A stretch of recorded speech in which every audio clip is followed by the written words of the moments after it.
சென்னையில் கிண்டி, சேப்பாக்கம், மெரினா, பட்டினப்பாக்கம், புரசைவாக்கம் உள்ளிட்ட பகுதிகளில் மிதமான மழை பெய்து வருகிறது.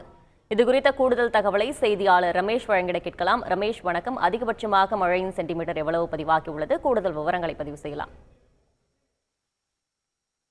கிண்டி, வேளச்சேரி, நுங்கம்பாக்கம், புரசைவாக்கம், சேப்பாக்கம், மெரினா உட்பட மாநகரின் பல்வேறு பகுதிகளில் மிதமான மழை பெய்து வருவதை பார்க்க முடிகிறது. ஏற்கனவே தென்மேற்கு வங்கக்கடல் பகுதியில் ஒரு வளிமண்டல கீழடுக்கு சுழற்சி நிலவுவதன் காரணமாக தமிழகத்திற்கு வரும் 24ஆம் தேதி வரை கனமழைக்கான எச்சரிக்கை என்பது கொடுக்கப்பட்டிருந்தது. சென்னையை பொறுத்த வரைக்கும் அடுத்த 24 மணி நேரத்திற்கு மிதமான மழைக்கான வாய்ப்பு இருக்கிறது என்று வானிலை ஆய்வு மையம் தகவல் தெரிவித்திருந்தது. அந்த வகையில் கடந்த சில நாட்களாகவே சென்னையில் விட்டுவிட்டு மழைப்பொழிவு என்பது இருப்பதை பார்க்க முடியும் சூழல்ல இன்று மாலை நேரங்களிலேயும் கடந்த அரை மணி நேரமாக சென்னையில் ஒரு மிதமான மழைப்பொழிவு இருப்பதையும் பார்க்க முடிகிறது. விவரங்களுக்கு நன்றி ரமேஷ். செய்திகளை உடனுக்குடன் தெரிந்து கொள்ள உடனே சப்ஸ்கிரைப் பண்ணுங்க.